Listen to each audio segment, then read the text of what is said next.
Support for How in the Hell Did I Get Here comes from the Anti-Opiate Medical Alert Bracelet, designed to educate, create awareness, prevent addiction, and help stop re-addiction. Search Etsy.com for the Anti-Opiate Medical Alert Bracelet and use the code PODCAST to save 15% on your purchase.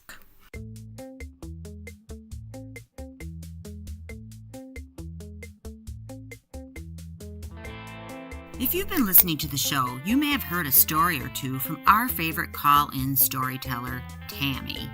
She tells such great stories and is so much fun that I decided it was time to give her a call and have her tell me a few more of her crazy stories. And boy, did she. And reminded me of a few of my own. But before we get going, I'm going to play you a little bit of the conversation Tammy and I had beforehand, so you can get to know her and maybe myself a little bit better. Tammy lives with a multitude of chronic health conditions and yet has one of the best attitudes I've ever come across. And she and I get real here about what it takes to live through super tough times and how not every how in the hell did I get here moment is about laughter. Sometimes it's tears, and that's okay too. The sister I mentioned is Erin of the Ex-Lax episode. One day I woke up, I'm like, I have been living with all this stuff for a really long time. Just because I have a name for it doesn't mean that it all just started happening to me now. You know what I mean? I'm just now getting a name, and I can still laugh about things and make the best of it like I was doing before. It's a healthy coping mechanism, and laughter totally helps you feel better. You're smiling, you're releasing endorphins. Yeah. Oh, yeah. The other night, I was getting ready to go to bed, and I don't even know. He just makes me laugh. But we started laughing so hard, like the kind where your stomach hurts and your face is hurting. And we were just dying laughing. And then I had to go to bed, and I slept so well. I'm like, that's what you need to do before you go to sleep at night. Just laugh your head off for 10 minutes. Definitely. And I've had some of the best laughs over stupid stuff that I couldn't believe I did. Yeah. Oh, God, me too. I think the reason that you and I see things funny is because we've gone through hard things, and we've learned when you're going through hard things, there's two ways you can do it. You can go down in the pit and be all self-pity and victim-y, which, I've tried it, and I'm sure you went there too, because sometimes, some days, I have days where I'm like, geez, I just think I need to lie in bed and cry for a little while today. And who the hell knows why that is? Sometimes I think your body just needs to discharge that energy. Well, I agree completely. Yeah, you don't need to label it necessarily. You just need to let it out. I just feel like there's just two ways you can look at life. You can look at it be bummed out all the time and look at everything that's going wrong, or you can really be optimistic and look at it and find the funny shit that's going on and find the magic, because it is happening all the time if you're just paying attention. Look at the absurd things as these are freaking funny moments, people. This is good times. This is what's life all about. I totally agree. Yeah. So yeah, it's just important to be able to laugh. I think laughter is one of the most healing. I agree. Totally. I find myself doing that daily. And I think that is definitely the only reason why I'm still here. Yeah, me too. I ended up at my sister's house at one point in this strange journey that I've had. And she knew, that I'd gone through this really crazy thing. And she was worried about me. She was full on worried about me. But then she was like, you laugh more than anybody I know. She's like, how can you still be laughing after all the shit you've just gone through? And I'm like, well, if I don't laugh, I'm going to be crying. And I am doing plenty of that as well. But I'm like, I would much rather be laughing. Right? And I'm sure you've been in that position. I have been known to crack ridiculous jokes about unfortunate situations I'm in, and people are like, that's really twisted and dark. How can you be laughing about it? I'm like, dude, if I'm not laughing right now, I would be crying. And I read in the Diagnostic and Statistical Manual of Mental Disorders that a good sense of humor is an excellent coping mechanism. Hell yes. Seriously, if I hadn't had a sense of humor, I wouldn't be on the planet. I would not. I wouldn't either. I would have exited stage left, baby, because it's there's been some, there's some shit that's what? Yeah, no, there's been some really heavy times. I agree. If it wasn't for my twisted sense of humor and laughter, I wouldn't be here right now. I can definitely honestly say that. I mean, I know that you personally go through a lot of frustrating things with your health stuff, and it's like you have the best attitude. Well, and also try to figure out too, like, why the hell is this happening for me? Like, if it was happening to me, that's one thing, but like, it's everything happens to you, but like, why is it happening for you? Like, what am I supposed to learn from this? Yeah. Why? How in the hell am I? What's the name of the podcast? How the hell did I get here? So today we have tales of a possessed barista, crazy waitresses, and a confused cashier. That'd be me. But first you'll hear from Tammy about the time she was employed at a little coffee shop called Starbucks. And then it's my turn to share some funny memories from Bridgman's ice cream shop. Stay with us. This is Kim A. Floden, and welcome to How in the Hell Did I Get Here? Quick note, today's episode includes swear words. Hey, I just wanted to say thanks so much for the new reviews we received recently on iTunes, and to remind you that if you review or share the show, or both, you can be entered to win a $25 Amazon gift card. All the details are on our website, howinthehellpodcast.com. You could pause the show right now, pop over there, and enter the contest. It just takes a few minutes and really helps us out. See you back here in a minute after you're done.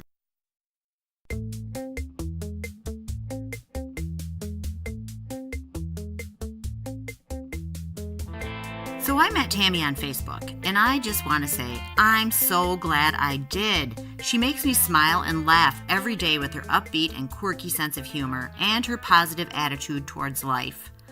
Her story today, which she calls Possessed Barista, proves that cappuccinos aren't the only things that come with foam at your local Starbucks, especially if Tammy's working that day. Then I remember some funny moments as a cashier and waitress, and working with my sister Carrie and a close friend at Minnesota's favorite ice cream parlor, Bridgman's.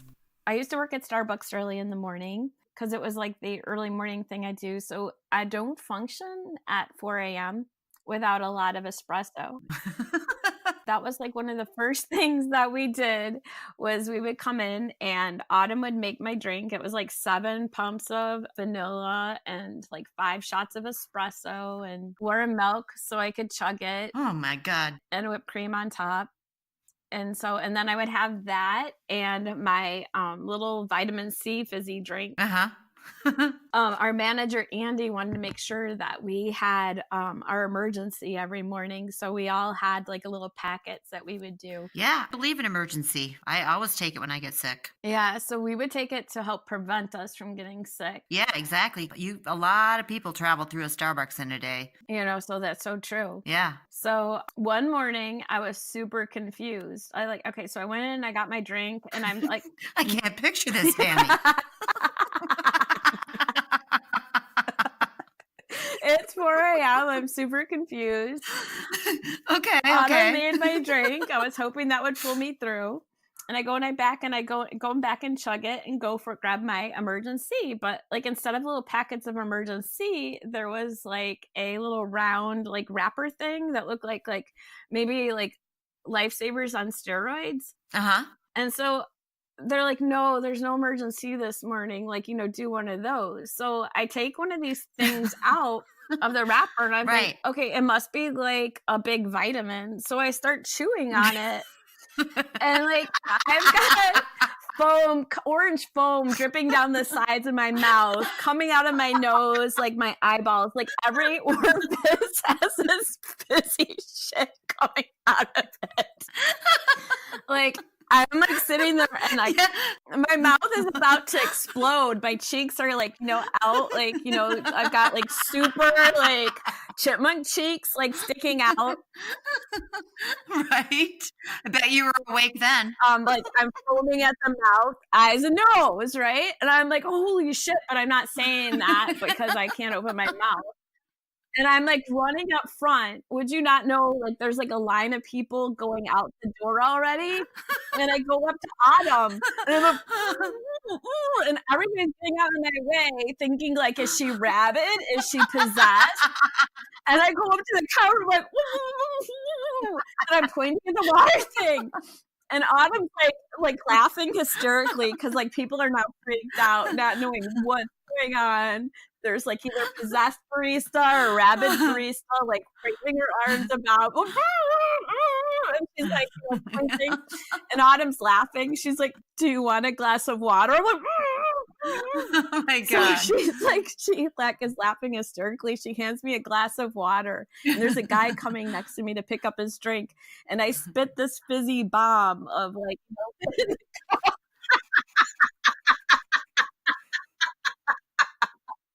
The guy takes a sip and nearly pukes, right? And then I swirl it around and I chug it. I picture it.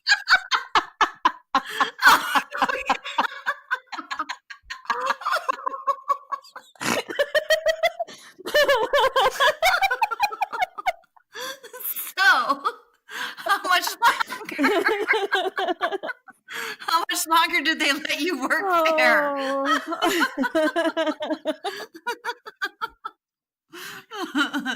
Oh, that's a good one. So was that the end of your Starbucks career or no? Or employee of the month, either one, I don't know. Oh, no. I think I got employee of the month for that one.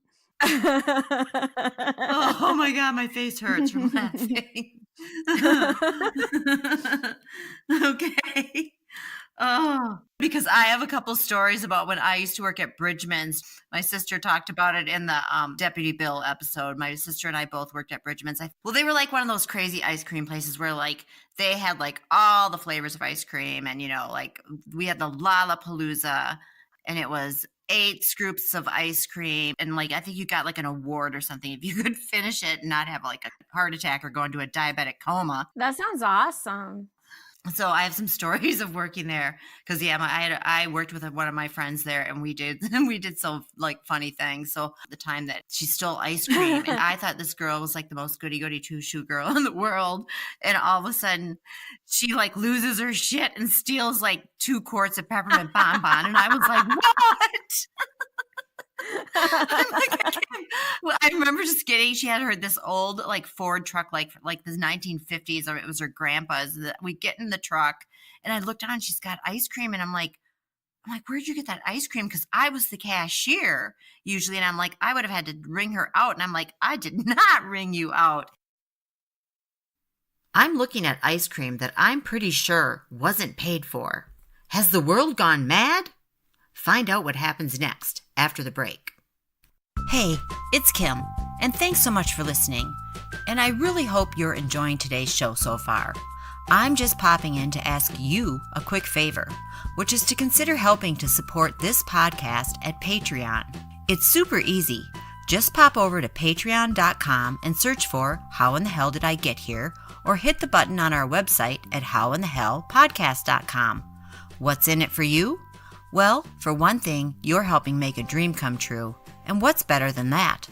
Also, we've got some great perks over there for you, including a chance to get to know myself and my sisters with a special slideshow from our lives, ad-free listening, discounts up to 50% off the merch in our fun store, and free coloring books and more. Check it out today. You can choose to support us for as low as $2 a month. And now, back to our story. And she was mad because they made her stay late and clean the cone case. They would make us stay there till like 1 a.m, sometimes cleaning it, and we had to get up. That's crazy. Yeah, and we had to get up and go to school the next morning, and we started at 7:10, so we had to get up early. So she was pissed, and she was like muttering under her breath, like, "Fuck them and their cone case. They could just take their cone case and shove it up there." She was going on, and she's like, and I was like, "Oh my god!" She's like, "I took the ice cream." She's like, "Fuck them and their cone case," and I'm like, "Okay." So yeah, it was hilarious. And oh my god, and yeah, and my sister, she doesn't remember this, but she used to do things like, there were like 2 U-shaped, stations. So like the waitress was in the middle, and there were like 7 booths around it or whatever. And there were 2 of those next to each other. So I was in one night, and she had the other section right next to me. And I hear her over there, like taking orders in like a Scottish accent or something.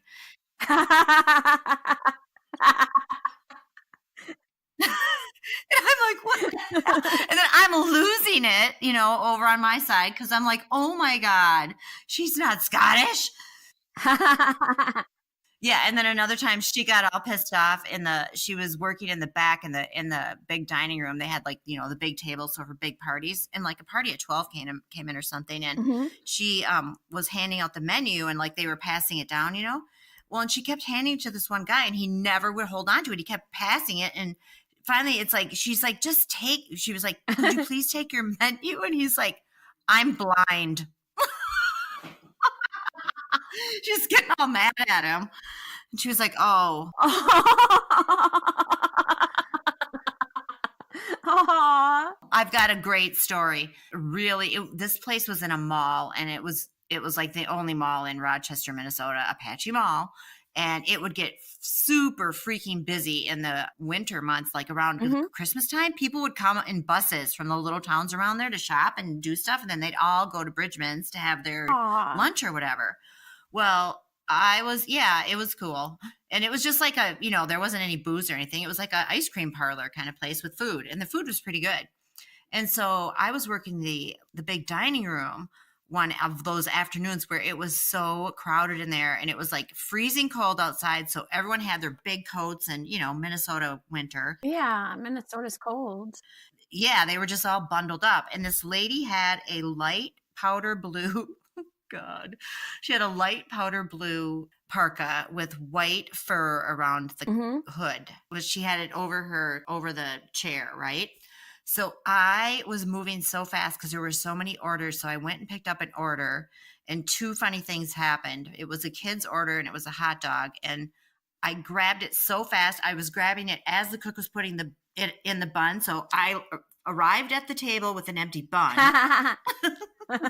And then when I turned to go back, I was moving so fast. One of the ketchups that we use, those little the little things of ketchup. Yeah, like we had to pump our own ketchup. Yeah, flew off and went into that lady's hood. Oh no! Yeah, pale blue, white fur, and I think I knew it happened. And I was like, oh, but I had to go back and get the hot dog. And I was like, oh my God. And so I came back and I'm like, and some other lady gestures me to come over. And I'm like, and she's like, did you know that you dropped a ketchup in that lady's, hood? And I'm like, yes, I did. I knew that. But I never said a word. So lady from, I don't know, this would have been like the 80s sometime. I'm really sorry. I'm going to apologize right now. That really was not very good form of me because, oh my God, she probably got outside, put that hood on. Aww. And the ketchup was in there. Yeah. So yeah, not a... Am I breathing? Right. It would have been like, what the hell? And it probably would have frozen instantly because it was like seriously one of those really cold days. That's like horrible. Like that's like the one time we went out to dinner and we had like this fiasco of like everybody kept knocking over their drinks and like everybody's coated in like sticky soda. Yes. We're all like, big buffoons in our jackets. Yeah. Like you can't like not do anything without. Well, you're like twice your normal size in the winter in those states because it's like you have to layer up, man. I mean, I used to look like the kid from like freaking Christmas Story going to work. I know, right? And you can't like move, and when you're already blissfully unaware of like where your body parts are. Yes, I know, and that happens to me too.